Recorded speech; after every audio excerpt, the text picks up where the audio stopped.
कार्यक्रम के पुण्यार्चक हैं श्री वर्धमान श्वेतांबर स्थानकवासी जैन श्रावक संघ ट्रस्ट, उपाध्याय प्रवर प्रवीण ऋषि चातुर्मास समिति। किसी की दिव्यता के अनुभूति करने के लिए भी अंदर में श्रद्धा का दिया लगता है, अंदर में श्रद्धा का दिल लगता है। अंदर में भी केवल आसक्ति का दिया हो तो उसमें से केवल अंधियारा ही निकलता है। और ऐसा ही हुआ बनारस नगरी के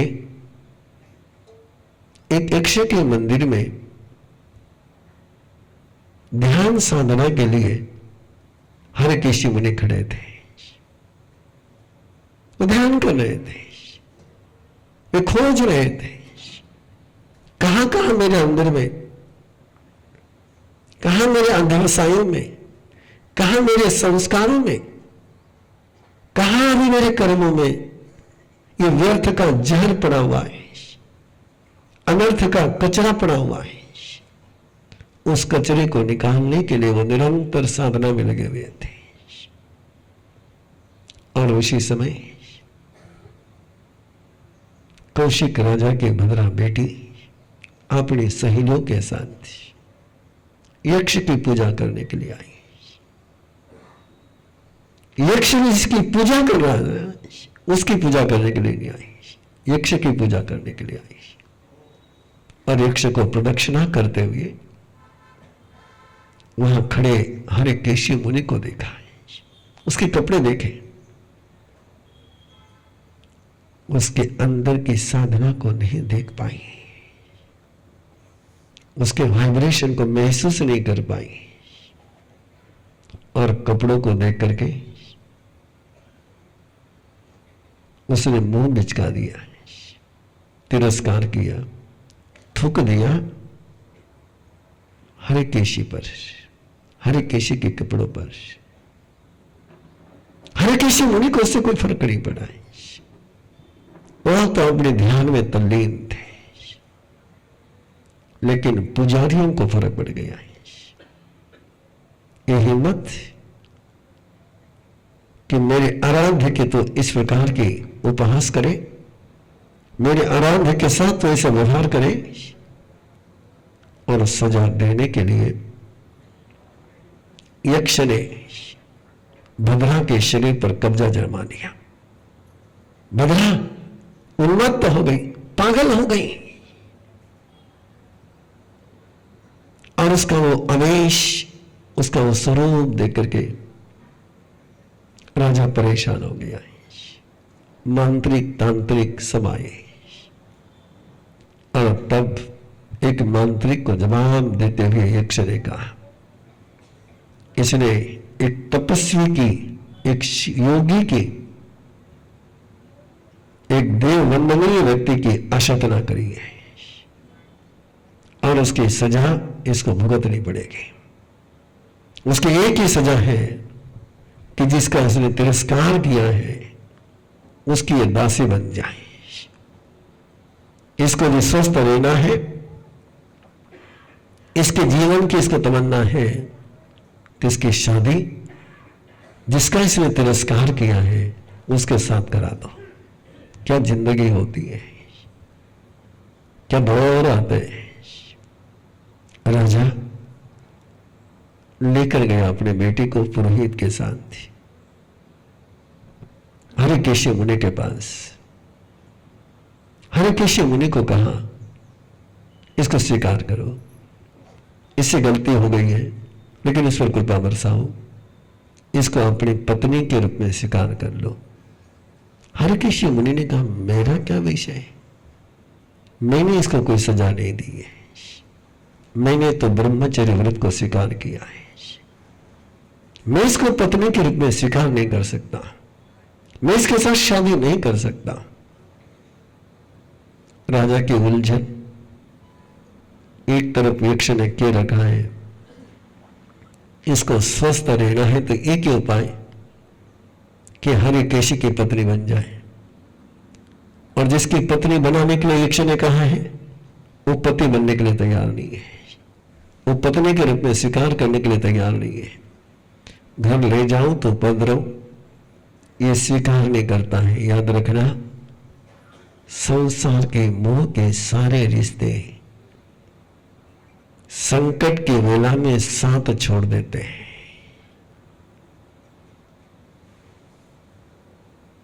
ना पिता ने स्वीकार किया, ना हरिकेशी ने स्वीकार किया। ऐसी लवारिस जैसी, अनाथ जैसी बेसहारा भद्रा को उसी हालत में छोड़ करके राज परिवार राजमहल में लौट गया है। यक्ष ने देखा है, सजा पूरी हो गई है, इसको एहसास हो गया है, छोड़ दिया उसको। दूसरे दिन वो स्वस्थ होकर के फिर पिता के पास पहुंची और पिता ने कहा कि मैं स्वस्थ हूं। पिता को कहा कि मैं स्वस्थ हूं। बोले तू स्वस्थ ही, लेकिन अब तुझे कौन राजकुमार स्वीकार करेगा? जिसको हमने एक श्रमण के लिए, एक सन्यासी के लिए छोड़ के आए, तो हमारी दृष्टि से त्यक्त हो चुकी, वहां से भी परित्यक्त हो गई है। अब तुझे कौन राजकुमार स्वीकार करेगा? बड़ी उलझन। ये संसार ऐसा ही है, एक समस्या का समाधान दो तो समाधान में से समस्या का जन्म होता है। सॉल्यूशन में से प्रॉब्लम को जन्म देना ये संसार का नेचर है। क्या करें? ना घर में रख सकते हैं, ना वहां जा सकती है। चर्चा का विषय चला और ब्राह्मणों ने कहा श्रमण और ब्राह्मण एक ही होते हैं। ये श्रमण की पत्नी हमारी पत्नी हो सकती है, इसको और कोई स्वीकार नहीं कर सकता है। कोई राजकुमार तो स्वीकार नहीं करेगा, लेकिन ये जो ऋषि पत्नी है वो ब्राह्मण पत्नी हो सकती है। ये कैरेक्टर है ब्राह्मण का। और उसने, राजा ने कहा तू ले जा। रुद्र पुरोहित के साथ उसकी शादी कर दी। बड़ा विचित्र कैरेक्टर है ना, बड़ा गजब का कैरेक्टर है। और हरिकेशी मुनि उधर साधना में लगे। अब रुद्र पुरोहित का तो होदा बढ़ गया, राजा का जवाई, उपलब्धि पर बड़ा यज्ञ किया, दूर दूर से लोगों को बनाया, बड़ा यज्ञ चल रहा है, बड़ा गजब का यज्ञ चल रहा है। और यज्ञ के उस वेला में हरिकेशी मुनि मांस कमन के पालने के लिए उच्च नीच कुलाहिम, उच्च नीच मध्यमाई, किसी भी कुल में जाना, किसी भी जगह पर जाना, और जहां प्रासुक आहार मिले वहां से आहार लेने के लिए स्वयं को समर्पित करना। हरिकेशी मुनि वहां पहुंचा आहार लेने के लिए। विद्वेष ही जिनका कैरेक्टर है, नफरत ही जिनका व्यवहार है। पूरा इतिहास, पूरा पुराण इस बात को प्रमाण देता है कि नफरत के बीज बोने वाले नफरत का ही फल चखते हैं। श्रमण का नफरत, वहां मुनि को देकर के, तपस्वी को देकर के, जब वहां ब्राह्मणों ने तपस्वी को देखा है, उसके कपड़ों को देखा है, उसकी जाति को देखा है, और लगा कि ये तो बड़ा असभ्य है, अपवित्र है, विवत्स है। ऐसे पवित्र स्थान पर इसकी क्या, इसको कैसे यहां खड़े रह दिया जाता है? और जिसको देखा है उसको कहा इसको निकालो यहां से। जीर्ण शीर्ण कपड़े, विचित्र शरीर, उभरी हुई नाक, और ऐसे कपड़े कि जिन कपड़ों को देख करके किसी के भी मन में घृणा जन्म जाए। वहां उसको देख करके ब्राह्मणों ने कहा कि तू यहां क्यों खड़ा है, भाग यहां से। ऐसा विचित्र पिशाच भूत तेरा स्वरूप, स्मशान के कपड़े पहना हुआ तू, ऐसा विद्रूप अशुद्ध यहां क्यों खड़ा है? भाग यहां से। किसने आया तो यहां पर? क्यों खड़ा है यहां पर? और उसके उस उत्तर में मुनि ने उत्तर नहीं दिया। उत्तर दिया व्यंतरों ने, यक्षों ने। स्वयं के शरीर को गुप्त रखते हुए उन्होंने ऐसा बोला कि सुनने वाले को लगा कि हरिकेश मुनि सुन बोल रहे हैं। उन्होंने कहा कि मैं श्रमण हूं, मैं संयत हूं, मैं ब्रह्मचारी हूं, मैंने सारा धन परिग्रह छोड़ दिया है, मैं तपस्वी हूं और मेरे जीवन की वृत्ति है मैं याचना कर करके अपना पेट भरता हूं। यहां पर बहुत सारा बना हुआ है, खाया जा रहा है, बांटा जा रहा है, इसमें से कुछ बचा हुआ मुझ तपस्वी को भी मिल जाए, इस आशा से मैं यहां पर हूं। और ये तो आप सभी को पता ही है, चाहे संत ज्ञानेश्वर हो, चाहे संत तुकाराम हो, चाहे संत चौखामा हो, चाहे गोरोबा हो, कोई कसर छोड़ी नहीं इन जाति अहंकार से मदग्रस्त ब्राह्मणों ने इनको परेशान करने की। ये आज का भी इतिहास है, ये आज का भी वर्तमान है और उस समय का भी यही था। जाति के अहंकार में डूबे हुए ब्राह्मणों ने कहा यहां का आहार, यहां का भोजन, यहां का जो भी अन्न पानी है वो केवल ब्राह्मणों के लिए रिजर्व है, सुरक्षित है, ये आरक्षित है, सिद्ध महंग पक्कम, ये और किसी को दिया नहीं जा सकता है, तुझे मिलने वाला नहीं है, तो यहां से निकल जा। फिर यक्षों ने कहा कि तुम पुण्य का उपार्जन कर रहे हो, ऐसा तुम सोचते हो। और एक किसान होता है, वो ज्यादा बारिश आ जाएगी इस सोच करके ऊंचाई पर फसल को, बीज को बोता है, वैसे वो नीचे भी बीज बोता है कि कम बारिश आई तो नीचे की फसल आएगी, ज्यादा बारिश आ गई तो ऊपर की आ जाएगी। ऐसे तुम भी एक ही पक्ष को क्यों पकड़ के बैठे हो, एक ही धारणा को क्यों पकड़ कर बैठे हो? तुम्हें ऐसा क्यों लगता है कि केवल यहीं पर बोया हुआ बीज फलेगा? मेरा भी क्षेत्र है, मैं भी संयम के क्षेत्र में हूं, मैं भी तपस्वी हूं, मेरे यहां बोया हुआ बीज भी, पुण्य का बीज बहुत अच्छी तरह से फलित हो सकता है। फिर उन्होंने कहा नहीं, ब्राह्मणों के लिए, तेरे लिए भाग यहां से तो। तब यक्षों ने जवाब देते हुए कहा किसको तुम ब्राह्मण कह रहे हो? तुम्हें तो बाहर धरा गिरानम, तुम तो केवल, जो संत तुकाराम ने कहा वेदांचा अर्थ तो आम्हाला ओढे, तुम तो केवल वेदों का बाहर ढोने वाले हो, तुम्हें क्या अर्थ पता है?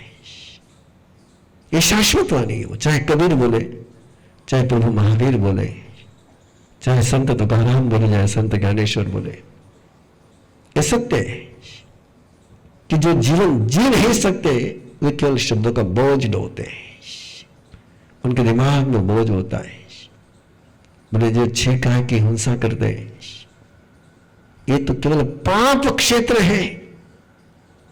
ध्यान में रखना, निर्वाण कल्याण की मेला पास में आ रही है और करीबन करीबन आप लोग भी भगवान महावीर के अनुयायी भी भगवान महावीर के मूलभूत सिद्धांतों से दूर जा चुके हो।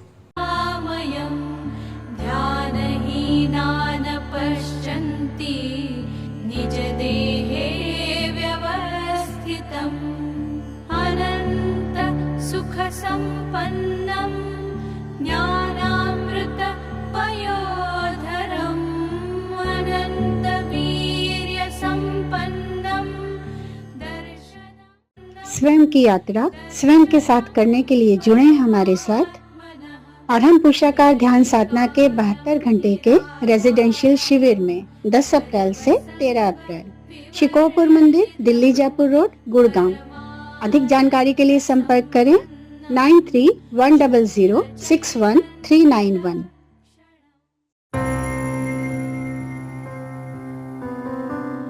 बच्चों के अंदर मोबाइल एडिक्शन आज की दुनिया का सबसे चैलेंजिंग टास्क है। जय जिनेंद्र, मैं रश्मि बोरा, TTP and Arham parenting trainer हूँ। आजकल के सभी पेरेंट्स की तरह मेरी भी एक प्रॉब्लम थी। मेरी बेटी मोबाइल देखे बिना खाना खाती ही नहीं थी।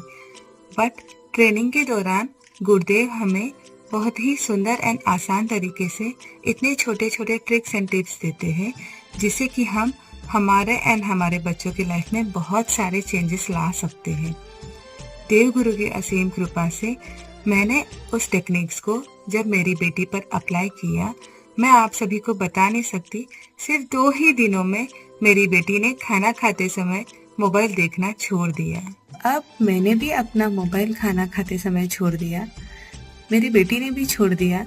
और अभी तो ऐसा है कि जब कभी उसके पापा भी मोबाइल देखने के लिए लेते हैं खाना खाते समय, तो वो तुरंत उनका मोबाइल भी लेकर बंद कर देती है कि पापा खाना खाते समय नो मोबाइल।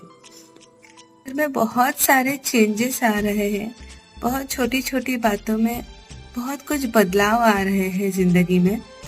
बहुत बहुत धन्यवाद गुरुदेव, आपकी कृपा। ऐसे ना जाने कितने ही बदलाव अरहम विद्या के ट्रेनर्स अपने और दूसरों के जीवन में ला रहे हैं, जैसे कि शारीरिक समस्या, मानसिक स्वास्थ्य, कर्म बंधनों को समझ के बदलना, मेडिटेशन या साधना में और ऊंचा उठने की आकांक्षा। जीवन के हर प्रश्न के उत्तर मिलेंगे अरहम विद्या टीचर ट्रेनिंग प्रोग्राम में। अधिक जानकारी के लिए 7038352200 या 8698108502 पर कॉल करें और अपने जीवन को एक नई दिशा, एक नई ऊर्जा प्रदान करें। इस कार्यक्रम के पुण्यार्चक हैं श्री वर्धमान श्वेतांबर स्थानकवासी जैन श्रावक संघ ट्रस्ट, उपाध्याय प्रवर प्रवीण ऋषि चातुर्मास समिति, महावीर भवन, इंदौर।